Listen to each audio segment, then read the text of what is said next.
What's up guys, my name's Brandon and I've been using iOS 17 Beta 1 on my primary device for the past 2 weeks, and while I tried not to be so negative in last week's follow-up review, things have gotten even worse this week. But don't panic, not yet, because we have even more new features and changes to make up for those issues. So in this video, we're going to discuss the ongoing issues with iOS 17 Beta 1, those spicy new features, when to expect the next release, and much more. Okay, so let's start off with the positive. Let's start by talking about some additional iOS 17 features and changes, because we have even more to cover. Yes, I've already shown you more than 200 new changes in this update, but I have found even more. So first off, I want to talk about what you see here on the contacts widget on the home screen. So before, if somebody was driving, it would show a little driving emoji next to their name, but now it looks like it also shows when somebody is walking. And I've not seen this before, so this could have been in iOS 16, but I've never seen it. You can see it right there next to Tim Cook's head. Also new in iOS 17, the subject, where you can pull it from the background, now gets outlined from a simple swipe up. So you can see I have iOS 16 on the left, iOS 17 on the right. Take a look at this. It will now outline the subject, and it even shows, who it might be right down there in the bottom left-hand corner. Before, in iOS 16, you'd have to kind of tap on it and hold, and then it would initiate the feature where you can remove the background, but now it kind of does it for you, and you can easily drag it like so. Staying in the Photos application, you will notice that we have a new visual lookup icon and a new kind of reference point for Siri and visual lookup for auto symbols. So now for like hazard lights or any type of other thing inside of a car that may be able to be detected by Siri, you can see that now. So auto symbol, this one, it's not very accurate. It says seatbelt and recirculated air. So I guess it's talking about AC, but I don't really see that anywhere. And it's kind of has an outline around the steering wheel. So this is not perfect yet. This is a new introduction in iOS 17, but pretty cool that that's there. I've seen it working better with like hazard lights and things like that, but it does not work on every photo. I've tried it in many photos and it only works on very few. So I would assume that this will get better as the betas go on. And while I was searching for that last feature that I just showed you, I searched for car and I noticed a new feature in videos. When you search for car or anything that would be visual lookup, you will notice now in the bottom, it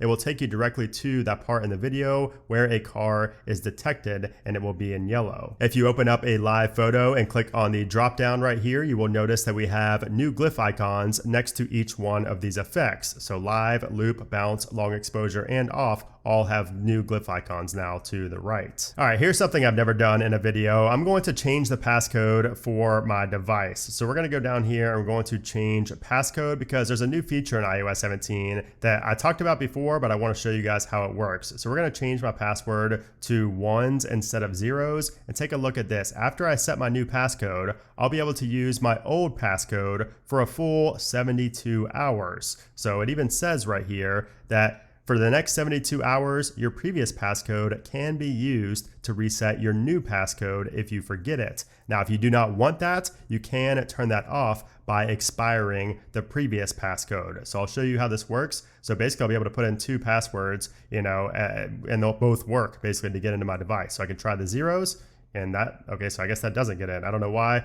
It said it would get me in, so let's try this out here. So what's interesting here is that I'm trying to bring up the forgot passcode screen, and it's basically not letting me because I'm typing in the old passcode. So I'm gonna try some other digits, and there we go. So what's interesting is that you could use the old passcode and it will not lock you out. So if we tap on forgot passcode now, after you get iPhone unavailable, you have this button right here that says try passcode reset. And it says enter your previous passcode to access this device and create a new passcode. So now we'll enter the zeros, and now you can see it worked, and we can now enter our new passcode. And I'm not sure if I even mentioned this in a previous video, but if I didn't, these glyph icons in the Apple ID section are also new. These top ones right here for your personal information. There's another new setting inside of Safari that I never covered in my initial What's New video. And this has to do with your search engine for a private tab or a private window. You can see that now in iOS 17, you get the ability to change the search engine if you're in a private window. So of course, for the regular here, non-incognito, it's Google. But if you wanted to change it to something else like DuckDuckGo, for example, you can now change that and your default search engine changes based on which kind of mode you're in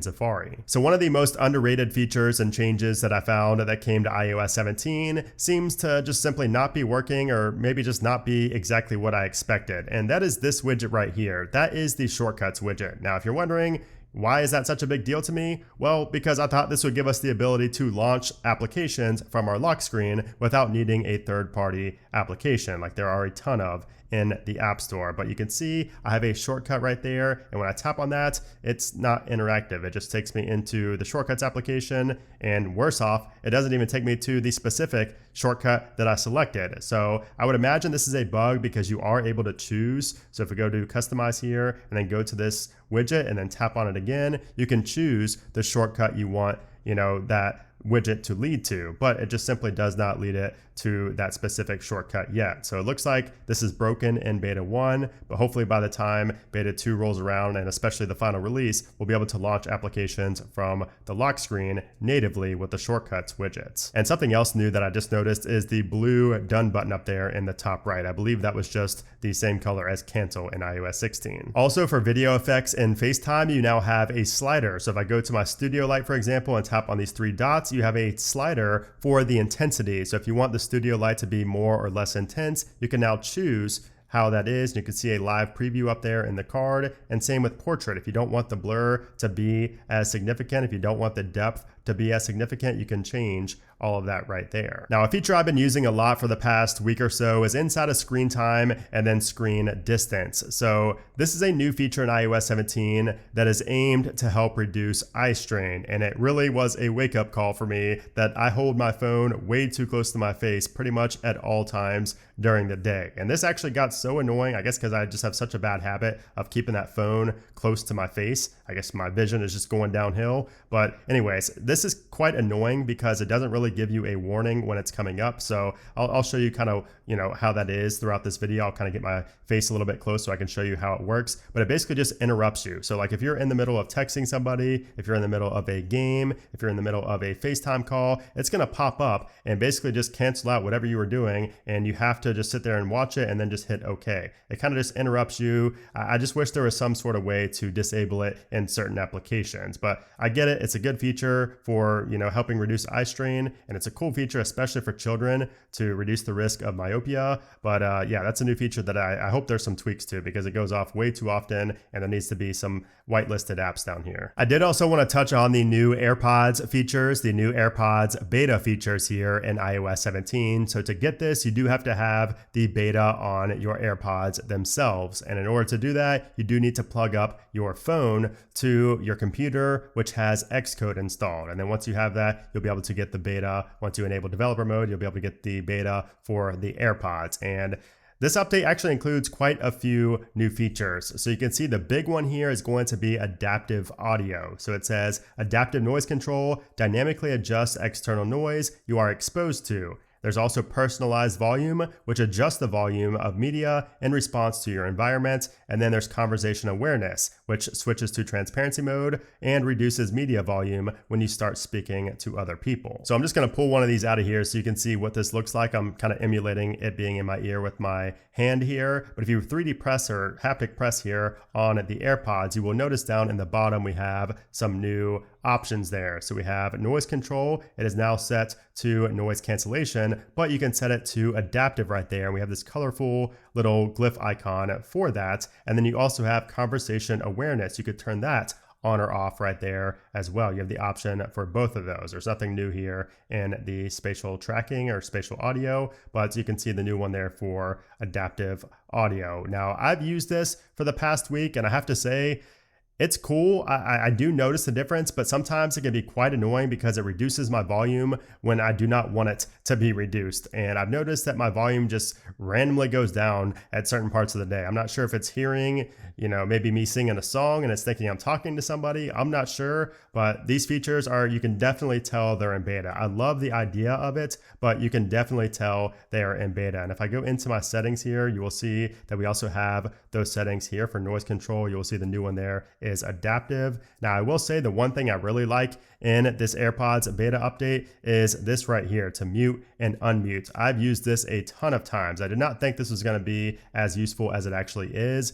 This allows you to just press on the stem to mute or unmute yourself on a call. And again, I've used that several times. But for me personally, right now on my main device, I have both of these deselected at all times just because they kind of mess with my audio when I do not want them being messed with. Now, granted, I haven't worn these out in public yet, and actually talked to like a cashier or anything. I probably should do that, and I will do that before the official version comes out. But for now, I have to have these disabled until it improves. You'll also notice that Shazam for song recognition is now in the dynamic island. So you can see it populates right there. It's no longer this notification. It is right there in the dynamic island. And when it's listening, you can see it has a little effect right here, which is pretty neat. Here's another feature that I keep meaning to include in these videos, but I keep forgetting. The unlocking watch with iPhone is now a little pop out in the dynamic island instead of a notification. And you can see the glyphs are new. It just looks way better than it did before. All right, so now let's talk about the bugs, because again, I've had quite a few bugs here in iOS 17 beta 1. Now, it's not like they were unexpected. It's not like, I'm complaining about these bugs. I understand it's a beta. I knew what I was getting myself into, but it's my job to report on these bugs while also reporting them inside of the feedback application. So make sure you are reporting your bugs in the feedback app. But anyway, the things that have been bothering me a lot for the past week have been related to the dynamic island. So for example, Waze, for some reason, Waze specifically stays in my dynamic island long after it is completely closed. Like the little blue location stays in my dynamic island for the rest of the day if I use it one time, and even into the next day. So that happens also with AirDrop for some reason. It even happened on this device here, my 14 Pro Max. The AirDrop will just stay in the dynamic island long after the AirDrop has completed, like hours after. And if you try to remove it, it goes away, but then it comes right back. So it seems like there's a lot of issues with the location services and AirDrop just staying in the dynamic island. Of course, this good old bug is still here. If I go into sleep mode, of course it resprings my device. This is just happening every single day and night. I've just come to accept it at this point. Every night when I go to sleep, I know my phone is going to respring, and then it says my system experienced a crash, and then it just resprings again. So it's just a mess, and it happens every night, so I'm used to it. But I've tried recreating the focus mode. I've tried multiple things, and it just seems to be an issue. Specifically on my 14 Pro, it doesn't happen on this device. Like if I go out of it in this device, you can see nothing happens. It's just my 14 Pro for some reason. I'm sure it will be resolved in beta 2. If not, I may just have to completely do, a reset all settings. And then this issue happened to me again. Mail just simply did not load. It just showed a bunch of white boxes. This looks like I, covered this up and censored it, but I didn't. This is just what it looks like. It's just all white, and we have these little arrows, but it does not show me any data. This only happened to me once this week, so that's an improvement. Now, I will say that I removed the third-party mail app Spark because that was draining my battery, so I have to rely on Mail now, and it's just not working the best. However, some good news is that the Tesla app started working again, so it was not a Bluetooth issue. I had to delete the Tesla app and reinstall it, re-sign in, and reconnect it to my car for the phone to work as the key again. So that's good news. It wasn't an issue with Bluetooth, thankfully. Now, of course, the bug inside of the music settings is still there. If you try to go into the music section inside of your settings after enabling crossfade, that will crash. And a lot of people have said, oh, can't you get into it via Siri, or can't you get into it another way? No, you can't. I've tried getting in there through Siri. The only way to get into there is to just do a reset all settings, and then you will have crossfade disabled. And then the next time you go to enable crossplay or crossfade, it's the same thing's gonna happen. Your settings are gonna crash again. And then something that's popular amongst you guys and myself is that music just randomly stops playing in Apple Music. It happens like at least once an hour for me. Yes, I listen to music literally like all day in my AirPods Max, so I notice these things.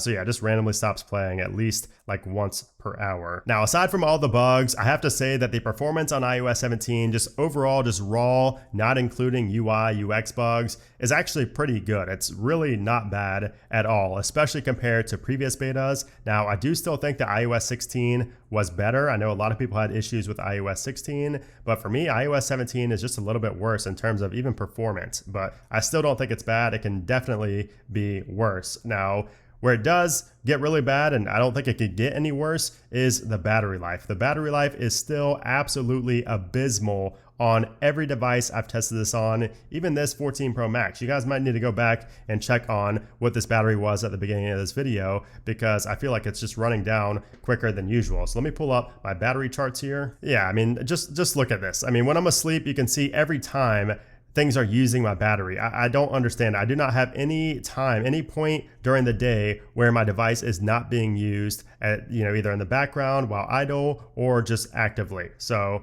all of that is mainly just mail. Again, photos, weather, and Tesla. And then right here is just mail. You'll notice a trend with this is it's always mail. Mail is always one of the culprits for battery drain here in beta 1. And I've reported that in feedback. I really cannot wait for Apple to fix the idle drain for the mail application. But yeah, battery life, again, just terrible. And here's my last 10 days. You can see a ton of screen idle time. That is like, more than triple what my average time usually is. My idle time is usually like 2 hours. And as far as other devices go, well, right on cue. WatchOS 10 battery life has also been really bad on my Apple Watch Ultra. Now, it did take me a little bit longer to notice it on the Ultra just because battery life is so good on this thing. It lasts me a couple days. But yeah, battery life has drained significantly faster than it was on WatchOS 9. That's to be expected, but I'm just kind of surprised to see such bad battery life on the Apple Watch Ultra. It's the first time I've kind of experienced not getting 2 full days out of it. All right, now let's talk about what to expect next from Apple. So next up is going to be iOS 17 Beta 2.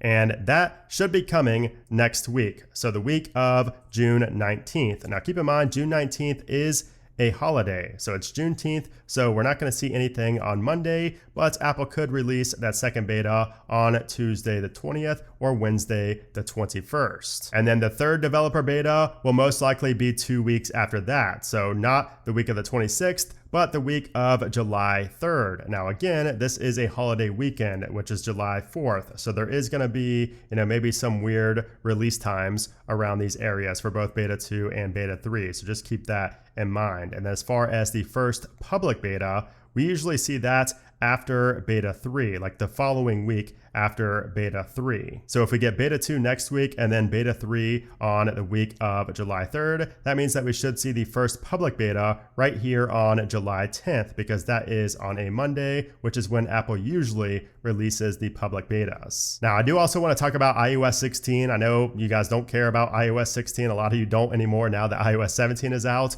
but we could see a new public release as early as next week, which is iOS 16.5.1. So that could come as early as next week. And I mentioned in my iOS 16.6 beta 3 video earlier this week, you might have missed it because it was a very boring update, but I think that if we don't see it next week, we're probably not going to see it at all. Apple's just going to put everything into iOS 16.6, which will also likely drop in early July. So now let's talk about some other Apple news that happened this past week. So first off, let's talk about iPhones and financing. So starting in August, Apple is saying that they're no longer going to allow customers to purchase SIM-free iPhone models using Apple Card financing. And this is a big deal because I buy my iPhones SIM-free. I don't usually do financing, but this still could be a big deal for a lot of people. So Apple is saying that instead, you're going to have a carrier connection with Verizon, AT&T, or T-Mobile. Also this week, the first internal build of visionOS 1.0 was published on Friday. So this is just an internal build. It's nothing that we can download yet.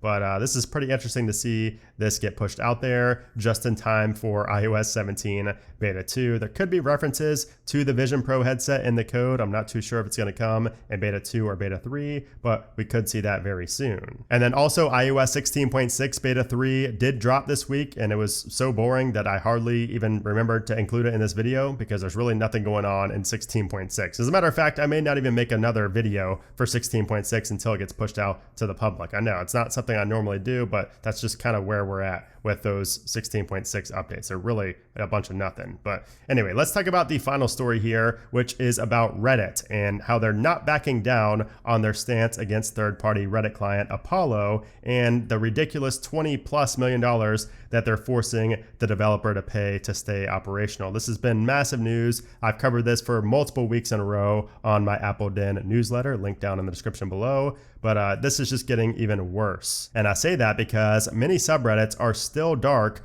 well after the initial 48 hours that they agreed upon. And what makes this even worse is that the CEO has said multiple times that they are not backing down. This is a business decision, basically calling everybody childish for participating in this. And now moderators are getting threatened into opening their subreddits back up to the public. So it is just an absolute mess. Now, of course, Reddit does have their IPO coming up, so all the CEO is thinking about is money. He's not thinking about community at all, which is ironic because Reddit is quite literally a big community and they should be listening to that, but they are not at all. So yeah, this is just a very interesting development. I will continue covering this, the tidbits and the details in my Apple Den newsletter. But yeah, let me know what you think about this in a comment below, because I love Apollo and I just feel bad for the developer that this is all happening. So that is the latest on iOS 17. If you want to continue getting these updates and hearing the latest new iOS 17 features and issues, hit that subscribe button down below and also get subscribed to the Apple Den newsletter. And if you enjoyed this video specifically, I would appreciate if you gave it a thumbs up. Also, leave a comment down below. What'd you enjoy? What's going on with you on iOS 17? Just talk to me down there. I love talking to you guys